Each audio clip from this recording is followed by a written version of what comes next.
It is a new month. We've got spring break, Easter, and a tax refund. So come budget with me, see how I budget for the month of April 2022. Hey there, I'm Brittany Flammer with videos every week on my channel about budgeting and money saving tips for you and your family. I'm sharing our actual family budget for April 2022 with real numbers. I do a video at the beginning of the month showing what our budget is, and then at the end of the month, I do a budget report showing you how we actually did with our real numbers. I like to use a spreadsheet. You can grab the spreadsheet I'm using for just a couple dollars in my shop, or use whatever you like and follow along. Now, when I open up the spreadsheet, I'm gonna go ahead and start with income.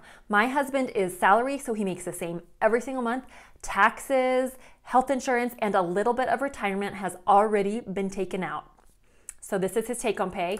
The LLC, this is my business. I have just recently started making enough consistently to take a little bit out every month, so I'm anticipating $50 for this. Our tax return, we are getting over $12,000 back in taxes. Now, this is a huge amount. We usually get a refund, but nowhere near this large. The reason it is so big this year is because we put solar panels on our house and we paid for them completely upfront, but now when we're filing our taxes, we're getting a tax credit. So the bulk of our refund is from the solar panels, but we're also getting some back from earned income credit, child tax credit. If we were normally going to get a refund this large, we would go ahead and change my husband's withholdings with his employer, so less taxes would be taken out each month, so we wouldn't get as big of a refund.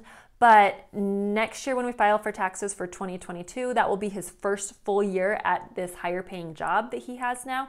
So we won't qualify for most of those credits. So we're just gonna leave things the way they are, but you can see how I'm going to plan for our tax refund, what I'm gonna do with it. Now let's talk about our expenses. First up is tithing. Now, we are Christians, we pay 10% tithing on what we make, but we pay on our gross income, not our take home. But we're also paying tithing on our tax refund because most of it is from credits. We have not paid any donations on that, so we're doing 10% for tithing, and we also do some fast offering and some humanitarian aid. So that's all lumped together there for $1,400. Mortgage is, our actual mortgage is like $1,260 or 12 something. We just round up and have a payment automatically made every month for $1,300. But now that I'm starting to take money from my business, whatever we take out of my business, we're just gonna add to our mortgage to pay it off a tiny bit early. Electricity, $2,500. Natural gas is the same every month. They do an average $72. Our city bills usually around $100. Now there is a drought here where we live, and they have talked about increasing our water rates. So this is probably gonna go up, but I don't know when that will take place. So I'm just gonna keep it what it normally is for this month. Life insurance is fixed, the same every month. Car insurance, this has gone up because we bought a third car, we added it to our insurance, and this is the first month that it will be in effect. So our car insurance has gone up. Phone bill is the same at $30 every month. Internet's $54.99. Gas. Now, if you've noticed, gas has become a lot more expensive. I have increased it to $250 for the month. We are going over spring break. We're taking a road trip, and so I increased it to $250. This will not cover all of our gas for the month because we're going down to San Diego. Because of that road trip, we will spend more than that, but I will take that money out of our vacation fund. If you want tips on how you can save money on gases, I have been doing lots of research and doing lots of trial and error, and I have a video coming soon with tips about how to save on gas. Our piano, 2 girls in piano, fixed rate at $100.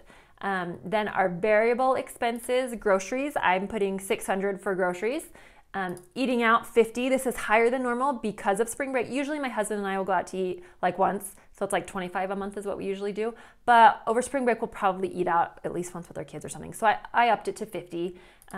Clothing, I've also upped to $50. At church the other day, I noticed almost all of my kids need something new, whether it's shoes or clothing, they need something. So I've upped this month. Kids money, they do jobs and earn money from us, and I like to have cash on hand for the younger kids. The older kids, we just keep track of their money, and then when they want to buy something, I pay for it. So we like to allot $50 a month for that. And then fun money, this is my husband's and mine. We each get $25 to spend however we want on whatever we want each month. Babysitter is $25. Now I realize I am missing a category because I don't have a category in here for gifts. So I'm gonna go in and add a category for gifts. Drag down the formula. And because we either have a birthday or a holiday, or we've started getting wedding invitations. This tells me we're old, guys. So all of these things, I like to have a category for gifts. So I'm gonna look at the end of our budget. I still have $60. So I'm just gonna put the $60 into gift money.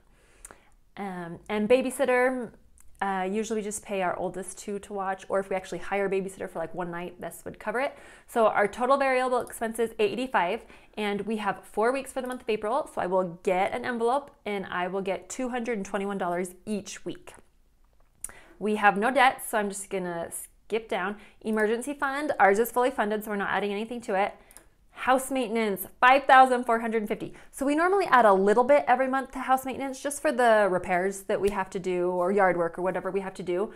But with our tax refund, we are putting a big chunk of it towards maintenance. We have looked into our fireplace, putting a wood burning stove in there to help reduce our gas price for heating our house, as well as just for emergency, being able to have it. We've done a little bit of research on how much it would cost. We haven't decided for sure, but we're thinking we will do that. So we're adding a good chunk into that fund. Our flooring, we think we have enough set aside to replace our flooring, and vacation is funded. And then we're adding $4,000 for house updates. We're working on getting our kitchen updated and expanding our deck, making our deck bigger so we can use it. So that's all going towards that. Car expenses, I've increased this now that we have third car. There's just more cars for oil changes and tires, and so we've increased that. Christmas, just put $25 a month away. Kids extracurricular, $75. We haven't been using this very much, but come summer, if we sign them up for camps or sports, then we will use it. Bike maintenance, my husband puts like 35, 40 miles on his bike every day, so it takes some maintenance. And then Roth IRA. We put some money into Roth IRAs every month, but they won't be fully funded. Adding this $3,000, we'll divide it between my husband's Roth IRA and my Roth IRA. That will max us out for the year at $6,000 into our Roth IRAs. Then mutual funds, we're just putting $150 a month into an investment, potentially a home to rent out, something like that in the next few years. So total money out, $17,241. So we have 21 cents extra. We will just leave that. This is our budget for the month of April. If you want to see our budget report on how we did for the month of March, stay tuned. And the next few days at the end of the month, I will do an update with our budget report for March. Thanks so much. See you in the next video.